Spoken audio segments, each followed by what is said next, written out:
ঈসা আলাইহিস সালাতু ওয়াস সালাম এবং ইমাম মাহদি যখন আসর নামাজ পড়বে, আসর নামাজ পড়ার পরে উভয়জনে দাজ্জালকে হত্যা করার জন্য চেষ্টা করবে। দাজ্জালকে হত্যা করার জন্য তখন তারা দেখতে পাবে দাজ্জাল সিরিয়ার দিকে পথগামী হচ্ছে। হযরত ঈসা আলাইহিস সালাতু ওয়াস সালাম আল্লাহ তাআলার কাছ থেকে সাহায্য নিয়ে দাজ্জালের বিরুদ্ধে যখন তীর নিক্ষেপ করবে, ঈসা আলাইহিস সালাতু ওয়াস সালামের হাতে দাজ্জালের ইন্তেকাল হবে। ইন্তেকালের পরে ইমাম মাহদি আলাইহিস সালাতু ওয়াস সালাম দুনিয়ার মধ্যে 5 থেকে 7 বছর এই যে সময়টা পাবে, 40 বছর বয়সে ইমাম মাহদি দুনিয়ার থেকে বিদায় নিয়ে চলে যাবেন। এরপরে দুনিয়ার মধ্যে দাজ্জালের আবির্ভাব শেষ হয়ে গিয়েছে। ঈসা আলাইহিস সালাতু ওয়াস সালাম দুনিয়ার মধ্যে মানুষদেরকে শান্তির পয়গামের ডাকে ডাকবে, শান্তির পথে মানুষদেরকে আহ্বান করবে। মানুষেরা তৎকালীন সময়ের মধ্যে শান্তির পথে, ইসলামের পথে, ইসলামের ছায়া তলে আসবে। হঠাৎ করে কিছুদিন পরে আবার দেখা যাবে আল্লাহ তাআলার পক্ষ থেকে ইয়াজুজ আর মাজুজ একটি সম্প্রদায় আবির্ভাব ঘটবে। এই ইয়াজুজ আর মাজুজ এরা হলো এমন একটা সম্প্রদায়, পৃথিবীতে যখন ইয়াজুজ আর মাজুজ যখন আগমন ঘটবে, ওই ইয়াজুজ আর মাজুজ বাদশাহ সেকান্দার জুলকারনাইন তার যেই সীসা ডালা পাছির যেই নির্মাণ করেছেন, ওই সীসা ডালা পাছিরকে ছেদ করে ওই ইয়াজুজ মাজুজ সম্প্রদায় দুনিয়ার মধ্যে আগমন ঘটবে। ওই দুনিয়ার মধ্যে আগমন ঘটার কারণে তাজাকিস্তানের মধ্যে তবরিয়া নামক একটি উপসাগর রয়েছে। ইয়াজুজ মাজুজের প্রথম সম্প্রদায় এসে ওই তবরিয়া সাগরের মধ্যে যত পানি আছে একসাথে সব পানিগুলা তারা গিলে ফেলবে। এরপরে ইয়াজুজ মাজুজের দ্বিতীয় সম্প্রদায় তারা যখন আসবে, আসার পরে তারা এই সাগরের মধ্যে পানি ছিল এটা তারা বিশ্বাস করবে না। ইয়াজুজ মাজুজের সম্প্রদায় তারা দুনিয়ার মধ্যে যখন বিস্তার লাভ করবে, এদের কানগুলা অনেক বড়, এদের চেহারাটা মানুষের মতো, সামনের দিকটা, পিছনের দিকটা হলো প্রাণীদের মতো, হায়াওয়ান জানোয়ারের মতন। এই মানুষগুলা ইয়াজুজ মাজুজ সম্প্রদায় মানুষদেরকে গিলিয়ে গিলিয়ে চাবিয়ে চাবিয়ে খাই ফেলালো। দুনিয়ার মধ্যে অনেক নোংরা এরা তৈরি করবে। ঈসা আলাইহিস সালাতু ওয়াস সালাম এদের সাথে মোকাবেলা করার মতন ঈসা আলাইহিস সালাতু ওয়াস সালামের সেই সাহস থাকবে না। ঈসা আলাইহিস সালাতু ওয়াস সালাম তার সম্প্রদায় নিয়ে তুর পর্বতের মধ্যে সাওয়ার হবে। এমন মুহূর্তে ঈসা আলাইহিস সালাতু ওয়াস সালাম তার সম্প্রদায় নিয়ে আল্লাহ তাআলার কাছে দোয়া করবেন যাতে করে ইয়াজুজ আর মাজুজের সম্প্রদায় থেকে পৃথিবীকে আল্লাহ তাআলা নিষ্কৃতি দান করেন। এক পর্যায়ে আল্লাহ পাক রব্বুল আলামিন ঈসা আলাইহিস সালাতু ওয়াস সালামের দোয়া কবুল করবেন। কবুল করিয়া আল্লাহ পাক রব্বুল আলামিন তৎকালীন সময়ের মধ্যে এমন একটা মহামারী ফেলে দিবে, ওই মহামারীগুলা ইয়াজুজ মাজুজ সম্প্রদায়ের কাছে চলে যাবে। ইয়াজুজ মাজুজ তখন ওই মহামারীতে আক্রান্ত হয়ে তারা সবাই মৃত্যুবরণ করবে। দুনিয়াটা তখন দুর্গন্ধময় হয়ে যাবে, দুনিয়ার থেকে তখন নোংরা নোংরা গন্ধ বের হবে। এমন মুহূর্তের মধ্যে ঈসা আলাইহিস সালাতু ওয়াস সালাম আবার আল্লাহ তাআলার কাছে প্রার্থনা করবে, দোয়া করবে। ঈসা আলাইহিস সালাতু ওয়াস সালামের দোয়াগুলো আল্লাহ তাআলা কবুল করবেন। কবুল করিয়া আল্লাহ পাক রব্বুল আলামিন বৃষ্টি নাজিল করবেন। ওই বৃষ্টিতে এমন ভাবে পানিগুলা প্রবাহমান হবে, তৎকালীন সময়ে দেশ থেকে সমস্ত দুর্গন্ধ চলে যাবে। সুবহানাল্লাহ। এক পর্যায়ে ঈসা আলাইহিস সালাতু ওয়াস সালাম 40 বছর পরে আল্লাহ তাআলার ডাকে দুনিয়া থেকে সাড়া দিয়ে চলে যাবেন। এরই কিছুদিন পরে হঠাৎ করে দাব্বাতুল আরজ নামে একটা প্রাণীর আগমন হবে, সেটারও চিহ্ন বিচ্ছিন্ন হয়ে যাবে। হঠাৎ একদিন ভাবে মানুষেরা বাজারের মধ্যে গিয়েছে, ব্যবসায়ীরা গিয়েছে ব্যবসা করার জন্য, চাকরিজীবীরা যাবে চাকরি করার জন্য।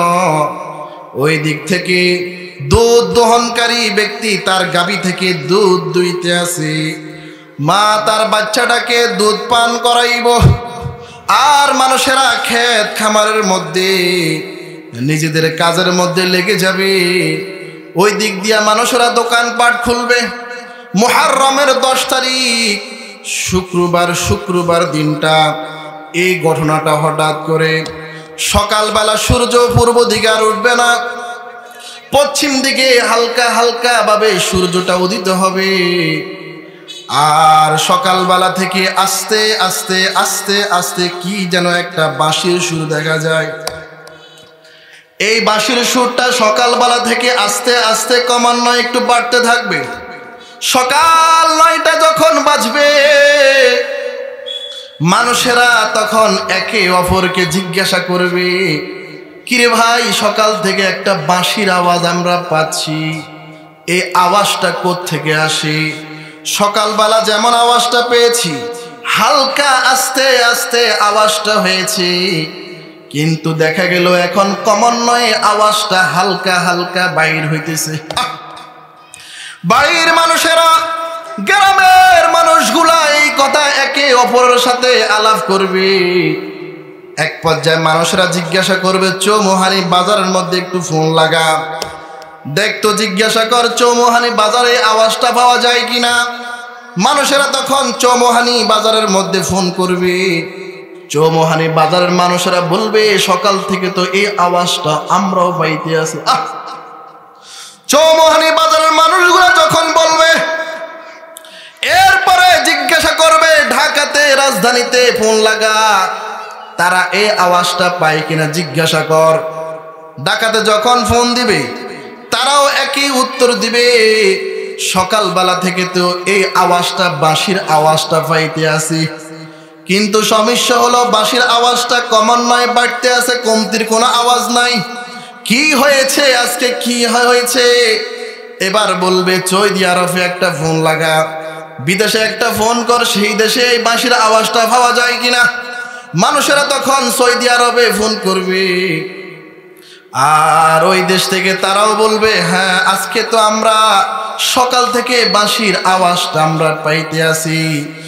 সবাই হাউতাসের মধ্যে পড়ে যাবে, সবাই একমত হয়ে যাবে, এই আওয়াজটা দুনিয়ার কোনো বাঁশির আওয়াজ নয়, এই আওয়াজটা হলো আল্লাহ তাআলার ফেরেশতা হযরতে ইসরাফিল আলাইহিস সালাতু ওয়াস সালামের বাঁশির আওয়াজ।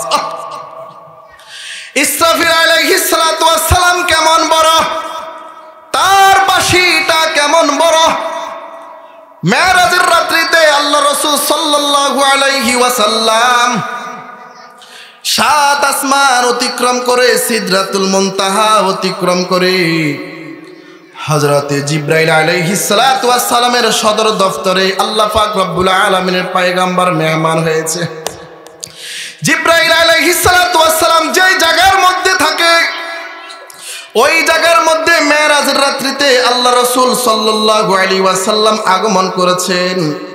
যাইয়া দেখতেছেন জিবরাইল আলাইহিস সালাতু ওয়াস সালামের সদর দফতরের মধ্যে হাজার হাজার লাখো লাখো কোটি কোটি ফেরেশতারা, তারা সিজদার মধ্যে জিকির করতেছেন, সুবহান কুদ্দুসুন রব্বুনা ওয়া রব্বুকাল মালাইকা।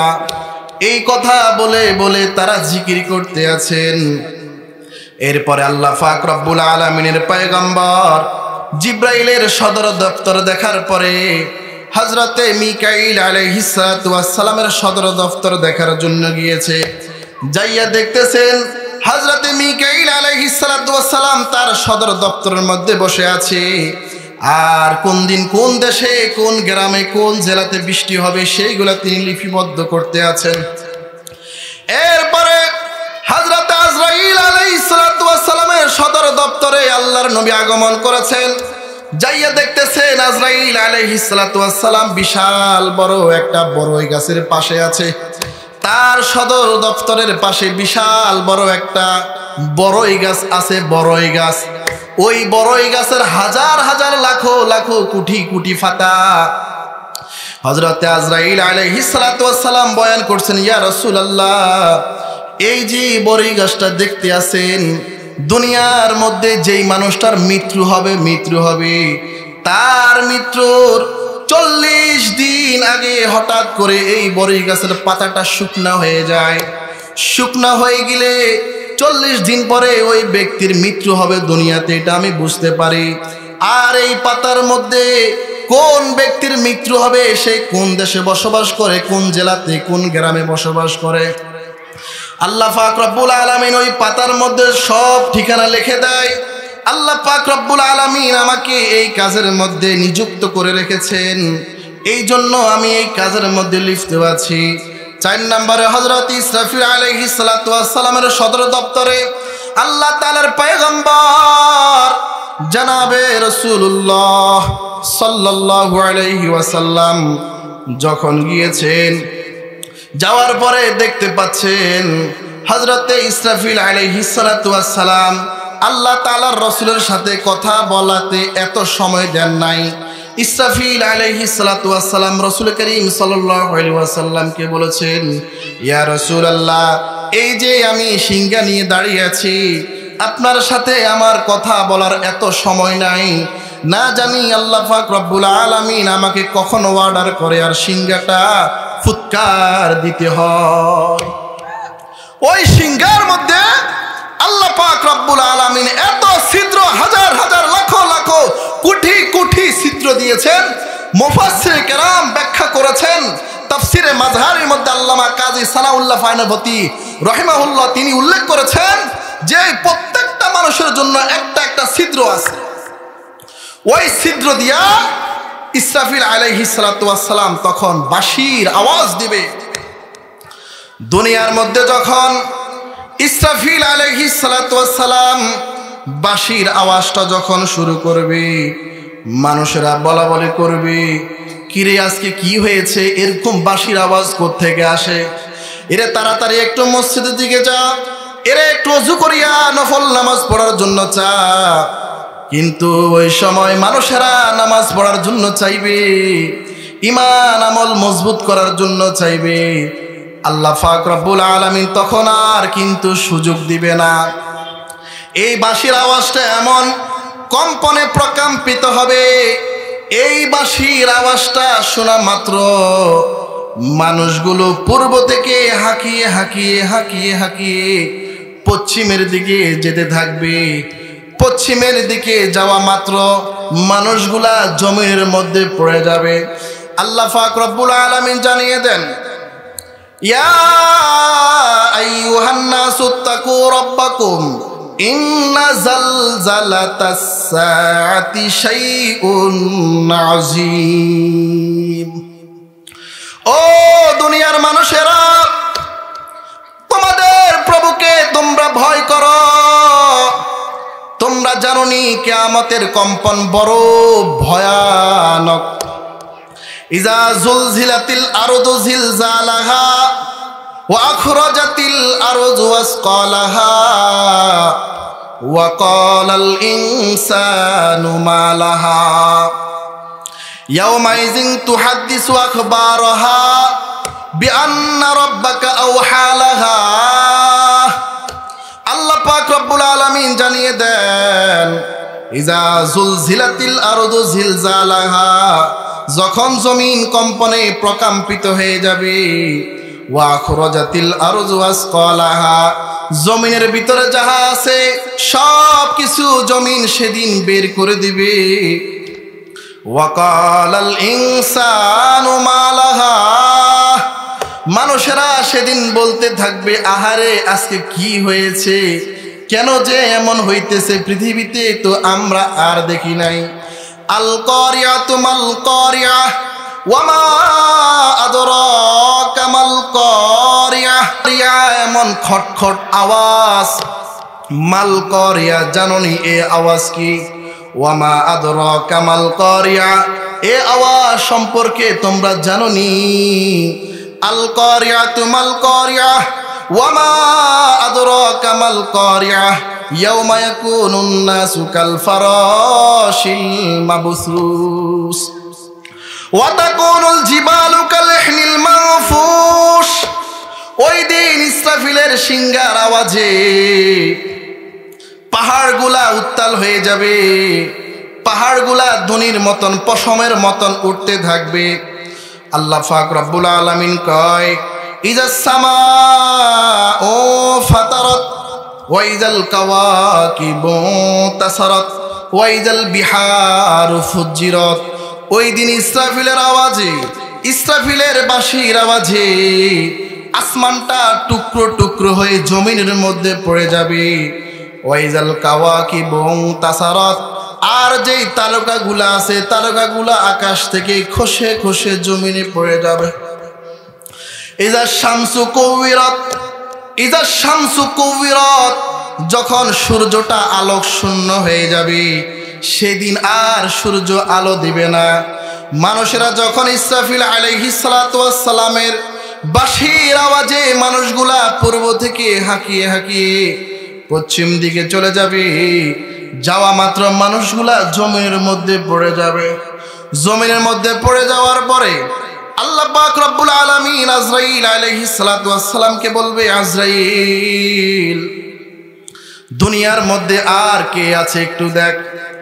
আজরাইল আলাইহিস সালাতু ওয়াস সালাম আল্লাহ পাক রব্বুল আলামিনকে বলবে, আল্লাহ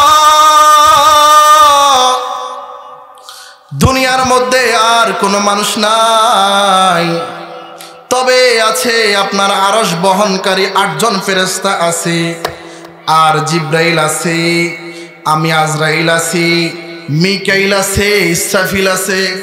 আল্লাহ পাক রব্বুল আলামিন সেদিন আজরাইল আলাইহিস সালাতু ওয়াস সালামকে বলবে, আজরাইল, জিব্রাইল তো হলো একটা মাখলুক, তার তো একটা মৃত্যু আছে, জিব্রাইলের জানটা কবজ করো।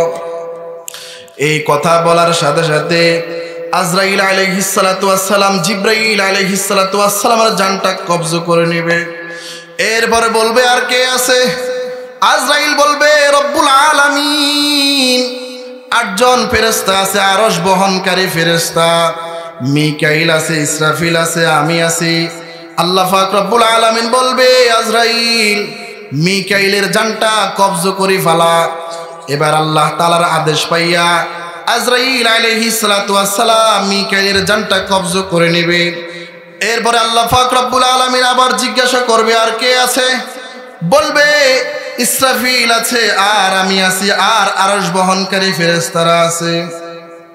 আল্লাহ পাক রব্বুল আলামিন বলবে, আজরাইল ওই আরশ বহনকারী ফেরেশতাগুলোর জানটা কবজ করে নেয়। আজরাইল আলাইহিস সালাতু ওয়াস সালাম অর্ডার পাইয়া ওই ফেরেশতাগুলোর জানটা কবজ করে নিবে। এবার আল্লাহ পাক রব্বুল আলামিন বলবে, ওরে আজরাইল দুনিয়ার মধ্যে আর কে আছে? আজরাইল বলবে, আল্লাহ দুনিয়ার আনাসে কানাসে আর কোনো মানুষ নাই, শুধুমাত্র আমি আজরাইল আর ইসরাফিল আর আপনি আল্লাহ আছেন, আর কেউ নাই। আল্লাহ পাক রব্বুল আলামিন আদেশ করবে, আজরাইল ইসরাফিলের জানটা কবজ করে ফেলা। আজরাইল অর্ডার পাইয়া ইসরাফিলের জানটা নিয়ে যাবে। আল্লাহ বলবে, আজরাইল আর কে আছে? আজরাইল বলবে, আল্লাহ আমি আজরাইল আর আপনি আল্লাহ, আর কেউ তো নাই। আল্লাহ পাক রব্বুল আলামিন বলবে, আজরাইল তুই তো হলি একটি মাখলুক, তোরেতে আমি বানাইলাম, তুই আর থেকে লাভ কি হবে? তোর জানটা তুই কবজ করে নিয়ে যা। এই কথা শোনার পরে মুফাসসিরে কেরাম বলতে আছেন, লিখতে আছেন, আজরাইল আলাইহিস সালাতু ওয়াস সালাম আওয়াজটা শোনা মাত্রই ভয়ে এইভাবে কাঁপতে থাকবে, কাঁপতে থাকবে। কাঁপতে কাঁপতে হযরত আজরাইল আলাইহিস সালাতু ওয়াস সালাম ছোট একটা মুরগির বাচ্চার ন্যায় হয়ে যাবে। আর চিৎকার করে করে বলতে থাকবে, যদি জানতাম মৃত্যু এত কঠিন তাহলে দুনিয়ার কোনো মানুষের জান কবজ করতাম না। আজরাইল সেদিন আল্লাহ তাআলার আদেশ পাইয়া নিজের জানটা নিজে সেদিন কবজ করে নিবে। কানতে কানতে আজরাইল নিজের জানটা সেদিন নিজে কবজ করে নিবে। এরপরে দুনিয়ার মধ্যে আর কোনো মানুষ নাই। এমনই মুহূর্তে আল্লাহ পাক রব্বুল আলামিন 40 বছর পর্যন্ত ডাকতে থাকবে, আইনাল জাব্বারুন আইনাল মুতাকাব্বিরুন। ও দুনিয়ার বাচ্চারা, কোথায় তোমরা? আজকে কত ক্ষমতার গরম, টাকার গরম, আজকে তোমাদের সেই গরম কোথায়? কুল্লু মান আলাইহা ফান ওয়া ইয়াবকা ওয়াজহু রাব্বিকা যুল জালালি ওয়াল ইকরাম। দুনিয়াটা ধ্বংস হয়ে যাবে, আসমান পেটে পেটে শেষ হয়ে যাবে, পাহাড়গুলা উত্তাল হয়ে যাবে, পাহাড়ের কোনো চিহ্ন পাওয়া যাবে না, জমিনের কোনো চিহ্ন পাওয়া যাবে না, আসমানের কোনো চিহ্ন পাওয়া যাবে না। এমন মুহূর্তের মধ্যে আল্লাহ পাক রব্বুল আলামিন ডেকে ডেকে বলবে, ও দুনিয়ার বাদশারা, আজকে তোমরা কোথায়? ক্ষমতার গরম নিয়ে চলাফেরা করেছ, ক্ষমতার গরমের দাপট দেখাইছ, টাকার গরম দেখাইছ, আজকে তোমরা কোথায়? সেদিন নমরুদ বলবে না আল্লাহ আজকে আমি আছি, কারণ বলবে না আল্লাহ আমি আছি, হামান বলবে না, সাদ্দাত বলবে না, পৃথিবীর কোনো জায়গা থেকে কোনো আওয়াজ আসবে না। আল্লাহ পাক রব্বুল আলামিন আপনাকে আমাকে দুনিয়ার মধ্যে মুসাফির হিসাবে পাঠিয়েছেন। মুসাফির হিসাবে আমরা দুনিয়ার মধ্যে আগমন করেছি, আবার মুসাফির হিসাবে দুনিয়া থেকে আমরা বিদায় নিয়ে চলে যাব। কবি আপনাকে আমাকে নসিহত করেছেন, ইয়া হাম সব মুসাফির হ্যায় কবর আখের ঠিকানা, কোই আগে রওয়ানা হো কোই পিছে রওয়ানা। মুসাফির হর কুজা বাসত ওয়াতন রায়া দমিদারত, চুবুল বুলদর কপশ বাসত চমন রায়া দমিদারত। মুসাফির সেই যে কোনো জায়গাতে যায় না কেন, তার গন্তব্যস্থান সেই ভুলে যায় না। এই জন্য আপনার আমার গন্তব্যস্থান হলো পরকাল। আমরা কেমনে আল্লাহ তাআলাকে ভুলে আছি? এই দুনিয়া থেকে কত বাদশা বিদায় নিয়ে চলে গেছেন, কত সুন্দরী রমণী রমণী তারা বিদায় নিয়ে চলে গেছেন। কবি আপনাকে আমাকে নসিহত করছেন, ये चमन सहरा भी होगा, ये चमन सहरा भी होगा, ये खबर बुलबुल को दो, ताकि अपनी जिंदगी को सोच का कुर्बा करे, ताकि अपनी जिंदगी को सोच का कुर्बा करे। कैसे कैसी बादशाह ताजदारो चल बसे, वे खजीना बाला खाना शान शौकत क्या हुई। कैसी कैसी खूबसूरत रानिया शाहजादिया, तन बदन सब गल गया है शक्ल सूरत क्या हुई, तन बदन सब गल गया है शक्ल सूरत क्या हुई। এই দুনিয়ার মধ্যে কত সুন্দরী সুন্দরী রমণীরা পৃথিবীতে আগমন করেছেন। ও আমার বাবারা, ও পর্দার আলের মা বোনেরা, আপনি কেমন সুন্দর, আপনার চাইতে আরো সুন্দরী সুন্দরী রমণীরা পৃথিবীতে আগমন করছে। আজকে আপনি টাকার গরম দেখান, ক্ষমতার গরম দেখান, অথচ যে ঘরের মধ্যে একদিন আপনি রঙিন কাপড় পরিধান করে ঘরের ভিতরে প্রবেশ করছেন, খোদার কসম একদিন এই ঘর থেকে আপনি সেদিন আর রঙিন কাপড় পরিধান করে বাহির করা হবে না। সেদিন আপনাকে আমাকে এই ঘর থেকে সাদা কাপড় পরিধান করে বাহির করা হবে, ঠিক কিনা? এই জন্য কবি নসিহত করছেন, দেখো कैसी कैसी खूबसूरत रानिया शाहजादिया, तन बदन सब गल गया है शक्ल सूरत क्या हुई। এই বেটা, ক্ষমতার গরম দেখাস, তোর মতন কত বাদশা বাদশা এসেছে চলে গেছে, তাদের শরীরগুলা মাটির সাথে মিশে গিয়েছে।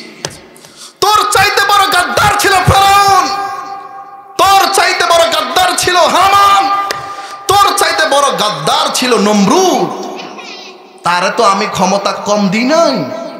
তুই সামান্য একটা দেশের বাদশা হইয়া আল্লাহ এবং আল্লাহর রসুলের বিরুদ্ধে কথা বলে, তোর পক্ষ থেকে কোনো আওয়াজ আসে না।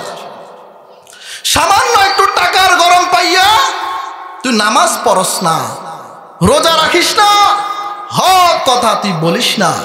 এই বেটা, কিসের গাদ্দারি করস? শিক্ষা অর্জন কর। নমরুদ চলে গেছে, ফেরাউন 400 বছর রাজত্ব করেছে। ফেরাউনকে আল্লাহ পাক রব্বুল আলামিন এমন ক্ষমতা দিয়েছে, তার 400 বছরের মধ্যে একদিনও ফেরাউনের সর্দি হয় না। সর্দি রোগ দেয় নাই ফেরাউনকে আল্লাহ, এমন ক্ষমতা দিয়েছেন আল্লাহ ফেরাউনকে। সেই ফেরাউন দুনিয়ার থেকে ছিন্ন বিচ্ছিন্ন হয়ে গিয়েছে, নমরুদ ছিন্ন বিচ্ছিন্ন হয়ে গিয়েছে, কারুন সাদ্দাত চলে গিয়েছে। কবি বলে, তন বদন সব গল গিয়া है शक्ल सूरत क्या हुई। তোর শরীরটা তো মাটির সাথে মিশে যাবে। কবি আবার নসিহত করেন, কদম সোয়ে মারকাত নজর সে দুনিয়া, কদম সোয়ে মারকাত नजर से ये दुनिया, कहाँ जा रहे हो किधर देख रहे हो, कहाँ जा रहे हो किधर देख रहे हो। তোমার কদম দিন দিন কবরের দিকে যাচ্ছে। মারকাত মানে কবর, তোমার কবর দিন দিন কবরের দিকে যাচ্ছে। এখনো তুমি দুনিয়ার দিকে, দুনিয়ার চাকচিক্যের ভিতরে পড়ে আছো। তুমি কি কবরে যাইবা না? তোমার বাবা কি কবরে যায় নাই? তোমার দাদা কি কবরে যায় নাই? তোমার পূর্বকার লোকেরা কি কবরে যায় নাই? তুমি কি কবরে যাইবা না? কবরের কথা কি তোমার মনে পড়ে না? তুমি মনে করছো তোমার এই ছেলে মেয়ে তোমার আপন হয়ে গিয়েছে, বিবি বাচ্চা আপন হয়ে গিয়েছে। আর না, মৃত্যুবরণ করো, লাথি মারবে তোমাকে। আমি ঢাকাতে যেই জায়গাতে ইফতা পড়েছিলাম, মুফতি পড়েছিলাম, আমার মাদ্রাসার পাশে 10 তলা বিল্ডিং এর মধ্যে এক কোটিপতির ইন্তেকাল হয়েছে। ইন্তেকাল হওয়ার পরে ঘর থেকে পাশের মসজিদে মুয়াজ্জিনের কাছে ফোন করা হয়েছে, মুয়াজ্জিন সাহেব আসেন, বাড়িওয়ালা ইন্তেকাল করেছে, 10 তলার মধ্যে আছে, লাশটা নিচে নামিয়ে রাখুন। মুয়াজ্জিন বলতেছে, সকালবেলা হয়ে গেলে ফজরের পরে আমরা আসব, লাশটা আমরা তখন নামাবো। ওই মহিলা বলতেছে, হুজুর আপনি কি দেখুন, এই লাশটা যদি এই ঘরের ভিতরে রাত্রে যদি থাকে, ঘরের ভিতরে ছোট ছোট বাচ্চারা আছে, এরা ভয় পাবে না? কি আপনি টাকাওয়ালা হয়েছেন, ক্ষমতাওয়ালা হয়েছেন, 2 চোখ বন্ধ হওয়ার পরে আপনাকে আর চিনবেন? আরে মিয়া, আল্লাহ পাক রব্বুল আলামিন তো বলেছেন, ইয়াউমা ইয়াফিরুল মারউ মিন আখি ওয়া উম্মিহি ওয়া আবি ওয়া সাহিবাতিহি ওয়া বানি। হাসরের ময়দানে ছেলে তার বাবাকে দেখলে চিনবে না, বাবা তার ছেলেকে দেখলে পলায়ন করবে। এটা তো আল্লাহ তাআলা দুনিয়ার মধ্যে আপনাকে আমাকে দেখিয়ে দিয়েছেন। ইতিপূর্বে 3 বছর আগে যেই করোনা নামক ভাইরাস আমাদের মাঝে আসছে, বাবার কাছে ছেলে যায় না, না জানি তারে করোনা ধরে পালায়। মায়ের খবর নেয় না, মাকে ধরে না, না জানি করোনা তার কাছে চলে আসে। বাবার জানাজা পড়ে না, মায়ের জানাজা পড়ে না, না জানি করোনা চলে আসবে, দূরে থাকে দূরে। অথচ আল্লাহ তাআলা তো বলছেন, ইয়াউমা ইয়াফিরুল মারউ মিন আখি ওয়া উম্মিহি ওয়া আবি। হাসরের ময়দানে বাবাকে ছেলে দেখলে পলায়ন করবে। আল্লাহ তাআলা দুনিয়ার মধ্যে দেখিয়ে দিয়েছে, গোলাম দেখ বেটা, কিসের গরম দেখাস, দুনিয়ার মধ্যে দেখে নেই পরকালে কি অবস্থা হবে। যাই হোক, আমি আপনাদের মাঝে আলোচনা করতে চেয়েছিলাম, আল্লাহ পাক রব্বুল আলামিন তখন দুনিয়ার মধ্যে আর কোনো মানুষ থাকবে না। কুল্লু মান আলাইহা ফান ওয়া ইয়াবকা ওয়াজহু রাব্বিকা যুল জালালি ওয়াল ইকরাম। দুনিয়াতে তখন ধ্বংস হয়ে যাবে। ধ্বংস হয়ে যাওয়ার পরে আল্লাহ পাক রব্বুল আলামিন বারবার করে আওয়াজ করবেন, আইনাল জাব্বারুন আইনাল মুতাকাব্বিরুন। ও দুনিয়ার রাজা বাদশারা কোথায় তোমরা? আজকের রাজত্ব কার? লিমানিল মুলকুল ইয়াউম, আজকের রাজত্ব কার? এইভাবে তখন আল্লাহ পাক রব্বুল আলামিন বারবার করে চিৎকার করতে থাকবে। ফেরাউন বলবে না আজকের রাজত্ব আমার, নমরুদ বলবে না আজকের রাজত্ব আমার, হামান বলবে না আজকের রাজত্ব আমরার, সাদ্দাত বলবে না আজকের রাজত্ব আমার, বলবে না আজকের রাজত্ব আমার, খালেদা বলবে না আজকের রাজত্ব আমার, কুটিপতি বলবে না আজকের রাজত্ব আমার। আল্লাহ পাক রব্বুল আলামিন তাদেরকে সময় দিবে, কোনো আওয়াজ নাই, কোনো আওয়াজ নাই। এরপরে আল্লাহ পাক রব্বুল আলামিন নিজেই বলবে লিল্লাহিল ওয়াহিদিল কাহ্হার। তোমরা যেহেতু কেউ কোনো কথা কইবে না, তাহলে বুঝতে হবে আজকে রাজত্ব আমার। এরপরে আল্লাহ পাক রব্বুল আলামিন ইসরাফিলকে বলবে, ইসরাফিল উঠো, আওয়াজ করবে, ইসরাফিল উঠো। ইসরাফিলকে উঠাবে, উঠানোর পরে বলবে আমার রসুলকে রওজা থেকে উঠাও। বিশাল বড় ওয়াকিয়া, রসুলকে উঠানোর জন্য যাবে, চিহ্ন দেখবে না, এক পর্যায়ে দেখবে আকাশ থেকে একটা নূর চমকিতে আছে রসুলের রওজা মোবারক উপর দিয়া। সেই জায়গা থেকে ইসরাফিল যাইয়া জনাবে রাসূলুল্লাহ সাল্লাল্লাহু আলাইহি ওয়াসাল্লামকে উঠাবে কবর থেকে। এবার আল্লাহ পাক রব্বুল আলামিন বলবে ইসরাফিল একটা সিনগার আওয়াজ দিয়েছো, ফুৎকার দিয়েছো, সমস্ত মানুষগুলা সবাই মাটির সাথে মিশে গিয়েছে। আবার তোমাকে হুকুম করলাম সিংহার মধ্যে আবার ফুৎকার শুরু করো। এবার ইসরাফিল আলাইহিস সালাতু ওয়াস সালাম দ্বিতীয়বার যখন আবার সিংহার আওয়াজ ফুৎকার যখন দিবে, আস্তে আস্তে মানুষেরা জমিন থেকে আস্তে আস্তে এইভাবে উপরের দিকে উঠবে। ইজা জুলজিলাতিল আরদু জিলজালাহা ওয়া আখরাজাতিল আরজু আসকালাহা। জমিনের ভিতরে অনেকগুলা লাশ আছে, ওই লাশগুলা জমিন থেকে এইভাবে নিচ থেকে আস্তে আস্তে এইভাবে উপরের দিকে উঠে যাবে। সবাই উঠবে কি অবস্থায়? উলঙ্গ অবস্থায়। উলঙ্গ অবস্থায় রাসূল করিম সাল্লাল্লাহু আলাইহি ওয়াসাল্লাম সাহাবায়ে কেরামের মাঝে যখন হাদিসটা রওয়ায়াত করতেছেন, হাসরের ময়দানে মানুষগুলা তাদের কবর থেকে উলঙ্গ অবস্থায় হাসরের ময়দানে থাকবে। আম্মা জান আয়েশা রাদিয়াল্লাহু তাআলা আনহা রাসূলকে বলতেছেন, ইয়া রাসূলুল্লাহ, সেদিন মানুষগুলা যদি উলঙ্গ অবস্থায় যদি হাসরের ময়দানে থাকে, মানুষের কাছে কি একটু লজ্জা লাগবে না?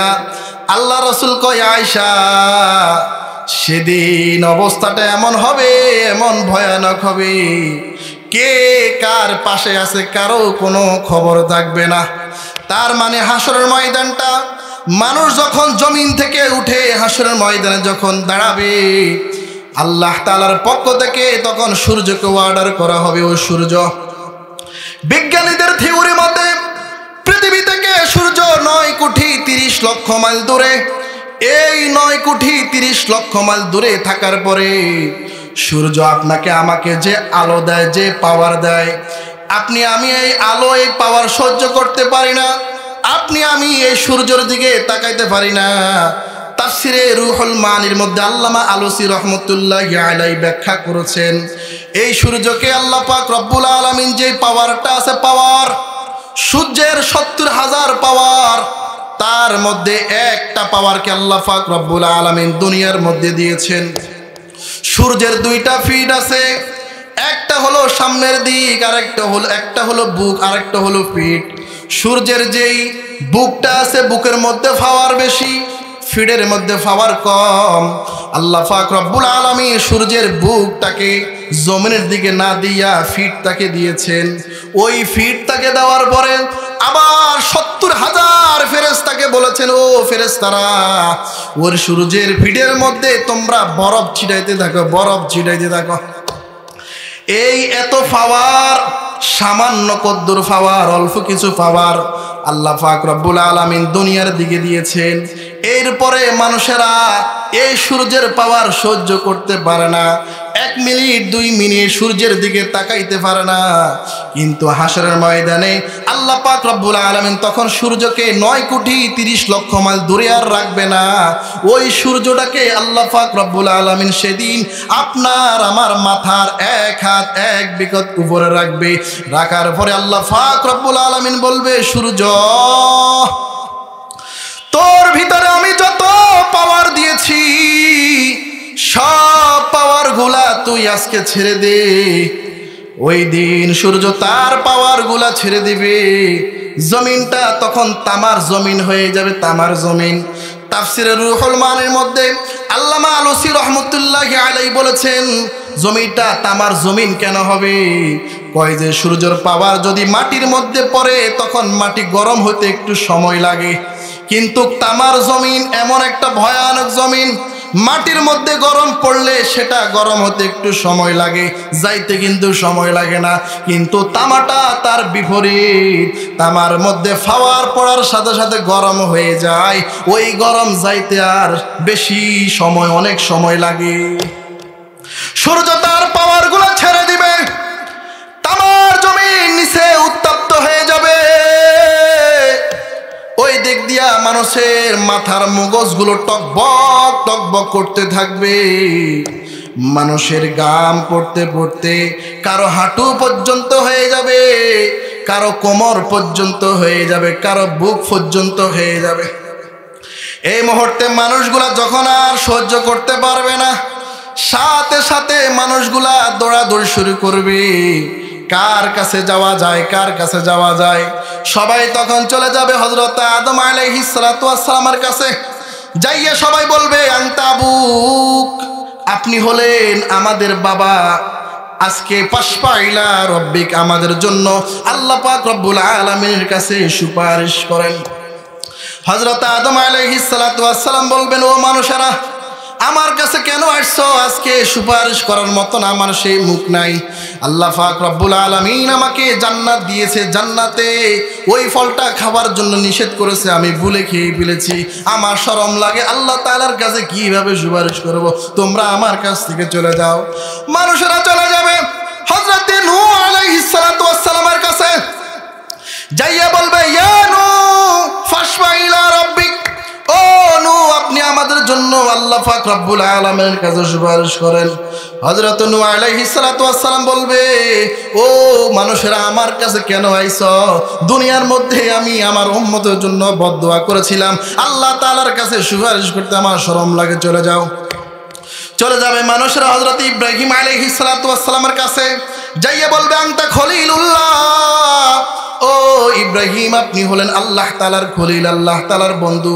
ফাশফা ইলা রাব্বিক মা নাহনু ফি আমা তারা মা নাহনু ফি, আপনি কি দেখেন না আমাদের কি অবস্থা? আল্লাহ তাআলার কাছে সুপারিশ করেন। ইব্রাহিম আলাইহিস সালাতু ওয়াস সালাম বলবে, ইয়া নাফসি ইয়া নাফসি, আজকে আমার সুপারিশ করার কোনো ক্ষমতা নাই, তোমরা চলে যাও। চলে যাবে হযরত মূসা আলাইহিস সালাতু ওয়াস সালামের কাছে, একই উত্তর। এরপরে চলে যাবে হযরত ঈসা আলাইহিস সালাতু ওয়াস সালামের কাছে। ঈসা আলাইহিস সালাতু ওয়াস সালাম বলতে থাকবে, ও মানুষেরা, তোমরা এইভাবে হাসরের ময়দান দৌড়াদৌড়ি করে কি লাভ হবে? তোমরা কি জানো না আজকে কার সুপারিশ কবুল করা হবে? ঈসা আলাইহিস সালাতু ওয়াস সালাম বলে দিবেন, যাও তোমরা রাসূলুল্লাহ সাল্লাল্লাহু আলাইহি সাল্লামের কাছে চলে যাও। সমস্ত মানুষগুলো আল্লাহ রসুলের কাছে চলে যাবে। আল্লাহ রসুলকে তখন হাউজে কাউসারের কাছে পাওয়া যাবে না, ফুলসিরাতের কাছে পাওয়া যাবে না, মিজানের কাছে পাওয়া যাবে না। আল্লাহ রসুলকে হাসরের ময়দানে মানুষেরা খোঁজ করবে, তালাশ করতে থাকবে। এক পর্যায়ে দেখতে পাবে আল্লাহ রসুল আল্লাহ তাআলার আরশের নিচে সিজদা অবস্থায় শুধু বলতে আছে, ইয়া উম্মতি ইয়া উম্মতি। রাসূল করিম সাল্লাল্লাহু আলাইহি ওয়াসাল্লাম আরশের নিচে সিজদা অবস্থায় উম্মতের জন্য বারবার উম্মতের জন্য অনুনয় বিনয় করতে আছেন। অথচ হাসরের ময়দানে সমস্ত মানুষগুলা ইয়া উম্মতি না বলে সবাই বলতেছে ইয়া নফসি ইয়া নফসি। আপনার আমার পয়গম্বর শুধু একটাই বাক্য ইয়া নফসি না বলিয়া শুধু বলতে আছে ইয়া উম্মতি ইয়া উম্মতি। উম্মতের জন্য রাসূল করিম সাল্লাল্লাহু আলাইহি ওয়াসাল্লামের কি মায়া! দাওয়াত তাবলীগের কাজ করতে গিয়ে রাসূল করিম সাল্লাল্লাহু আলাইহি ওয়াসাল্লাম তায়েফের ময়দানে যখন দাওয়াত দিতে গিয়েছেন, মানুষদেরকে দাওয়াত দিচ্ছেন, কিন্তু মানুষরা দাওয়াত কবুল করে না। রাসূল করিম সাল্লাল্লাহু আলাইহি ওয়াসাল্লামের শরীরের মধ্যে পাথর নিক্ষেপ করতেছেন। যায়েদ ইবনে হারেস বলতেছেন, আল্লাহ রাসূলকে যখন পাথর মারে, আমি রাসূলের ডান পাশে, রাসূলের সামনে, রাসূলের বাম পাশে, রাসূলের পিছনে আমি চলে যাই, যাতে করে আল্লাহ রাসূলের গায়ের মধ্যে পাথর যেন না পড়ে, আমার গায়ে যেন পড়ে। কাফেররা যায়েদ ইবনে হারেসকে নিয়ে আসছেন, আল্লাহ রাসূলকে বারবার পাথর নিক্ষেপ করছেন। এক পর্যায়ে যায়েদ ইবনে হারেস আল্লাহ রাসূলকে নিয়ে একটা আঙ্গুরের বাগানের মধ্যে চলে গিয়েছেন। যাওয়ার পরে রাসূলুল্লাহ সাল্লাল্লাহু আলাইহি ওয়াসাল্লাম নিচের দিকে মাথাটা দিয়ে আছেন। মাথা যখন উঠাইছেন তখন দেখতেছেন হযরত জিবরাইল আলাইহিস সালাতু ওয়াস সালাম হাজির। জিবরাইল বলতেছে, ইয়া রাসূলুল্লাহ, আপনার ডানে একটি পাহাড় আছে, বামে একটি পাহাড় আছে, যদি আপনি হুকুম করেন ডান পাশের পাহাড়টা বাম পাশের পাহাড়ের সাথে মিলিত হয়ে যাবে, ওই দিক দিয়া তায়েফবাসী ছিন্ন বিচ্ছিন্ন হয়ে যাবে। আল্লাহ রাসূল বলতেছে, জিবরাইল, আল্লাহ তাআলা কি আমাকে এই জন্য পাঠিয়েছে? তায়েফের ঘটনার দীর্ঘ 9 বছর পরে আল্লাহ রাসূল শুয়ে আছেন। আয়েশা রাদিয়াল্লাহু তাআলা আনহা আল্লাহ রাসূলের শরীরটা এইভাবে চিপাইতে আছে। এক পর্যায়ে আয়েশা রাদিয়াল্লাহু তাআলা আনহা রাসূলের পিঠ থেকে যখন জামা সরাইছেন, দেখতেছে রাসূলের পিঠের মধ্যে অনেকগুলা দাগ। আয়েশা রাদিয়াল্লাহু তাআলা আনহা বলতেছে, ইয়া রাসূলুল্লাহ, আপনার শরীরের মধ্যে যে দাগগুলো আছে, এটা কি বসন্তের দাগ? এটা কি বসন্তের আঘাত? আল্লাহ রাসূল কথা কয় না, চোখ থেকে পানি পালায়, আর বলতেছে, আয়েশা রে, এটা কোনো বসন্তের দাগ না, এটা হলো তায়েফের ময়দানে আমি যে উম্মতের জন্য কাজ করেছিলাম, তায়েফের কাফেররা আমার শরীরে এমন আঘাত করেছে, পাথর নিক্ষেপ করছে, যেই পাথরের আঘাত আজ পর্যন্ত আমার শরীরের মধ্যে এখনো লেগে আছে। রাসূল করিম সাল্লাল্লাহু আলাইহি ওয়াসাল্লাম ইয়া নাফসি না বলে ইয়া উম্মতি বলে আল্লাহ তাআলার আরশের নিচে সেজদার মধ্যে পড়ে থাকবে। মানুষেরা রাসূলের সাথে কথা বলার জন্য চেষ্টা করবে, আল্লাহ রাসূল কথা কয় না। ওই দিক দিয়ে আল্লাহ পাক রব্বুল আলামিন কয়, ইরফা রাসাক, ও রাসূল, আপনি সেজদার মধ্যে পড়ে আছেন কেন? আপনার মাথা উঠান, আপনার মাথা উঠান। আল্লাহ তাআলার রাসূল আল্লাহ তাআলাকে বলতেছেন, আমার উম্মতের ব্যাপারে আপনি প্রতিশ্রুতি যতক্ষণ পর্যন্ত দিবেন না, ততক্ষণ পর্যন্ত আমি মাথা উঠাবো না। এক পর্যায়ে আল্লাহ পাক রব্বুল আলামিন বলবে, ও রাসূল, উম্মতের ব্যথায় আপনি এত ব্যথিত হচ্ছেন, আপনাকে আমি ওয়াদা দিতেছি, আপনি মাথাটা উঠান। আল্লাহ রাসূল তখন মাথা উঠাবে না। এক পর্যায়ে আল্লাহ পাক রব্বুল আলামিন প্রতিশ্রুতি দিবেন, ও রাসূল, আপনি মাথা উঠান, আপনাকে আমি প্রতিশ্রুতি দিতেছি, এই হাসরের ময়দান থেকে আপনি আপনার যে সমস্ত উম্মতকে চান সুপারিশ করে জান্নাতের দিকে নিয়ে যেতে পারবেন। সুবহানাল্লাহ, আর জোরে বলেন সুবহানাল্লাহ, আর জোরে বলেন সুবহানাল্লাহ, জোরে একবার বলেন আল্লাহু আকবার, আর জোরে বলেন আল্লাহু আকবার। এই রাসূলের সুপারিশ দরকার আসেনি? বলেন আসেনি? জোরে বলেন আসেনি? আসতেছে আমাদের মাঝে রমজান, আর মাত্র কয়েকদিন, এরপরে রমজান শুরু হয়ে যাবে। মেরে ভাইও, কি ঈমান আপনি তৈরি করেছেন, নেক আমলের খোঁজ খবর নাই। কি ঈমান আপনি তৈরি করেছেন। হাসান বসরি রহমতুল্লাহি আলাইহি বলেছেন, যে ঈমান তোমাকে ঘর থেকে বের করে মসজিদে নিতে পারে না, সেই ঈমান কি করে তোমাকে হাসরের ময়দান থেকে, কবর থেকে জান্নাতে নিবে? আজকে আপনার আমার ঈমান কি অবস্থা, আমলের খবর নাই, মসজিদের মধ্যে বাজামাত নামাজ পড়ি না, তাসবিহ তাহলিল জিকির আজকার বেখবর। যাই হোক, আমি আপনাদের মাঝে আলোচনা করতে চেয়েছিলাম কিয়ামত সংক্রান্ত আলোচনা। আল্লাহ তাআলা বলেছেন, ইয়া আইয়ুহান নাসুত্তাকু রাব্বাকুম ইন্না জালজালাতাস সাআতি শাইউন আযীম। হে মানুষেরা, যখন দুনিয়া প্রকম্পিত হয়ে যাবে, সেদিন তুমি আমল করার জন্য চেষ্টা করবা, কিন্তু সেদিন তুমি যতই আমল করো না কেন, কবর জগতে চলে যাইবা, যাওয়ার পরে তুমি যত আমল করো না কেন, আফসোস করবা। লাভ হবে? আরো জোরে লাভ হবে? তাহলে আমল এখন থেকে করতে হবে। সময় চলে যাচ্ছে, সময় চলিয়া যায়, আসে না আর ফিরে। পাদিতে পইলে পাখি আসে না আর নিড়ে। তোমার হায়াত যদি থাকে 100 দিন, তার থেকে 10 গেলে থাকে কতদিন। ভাবিয়া করিও কাজ, করিও না হেলা, অবহেলা করে তুমি কাটাইও না বেলা। সময় থাকিতে করো নিজ নিজ কাম, মরিলে বুঝিবে তবে সময়ের দাম। এজন্য সময়ের প্রতি আমরা যত্নবান হই। রমজান আমাদের মাঝে চলে আসছেন, এখন থেকে আমরা নিজেদের নেক আমলগুলা পরিশুদ্ধ করি। আল্লাহ পাক রব্বুল আলামিন যা কিছু বলা হয়েছে, বলনওয়ালা শূন্যওয়ালা সবাইকে আমল করার তৌফিক দান করুক। ওয়া আখির দাওয়ানা আলহামদুলিল্লাহি রাব্বিল আলামিন।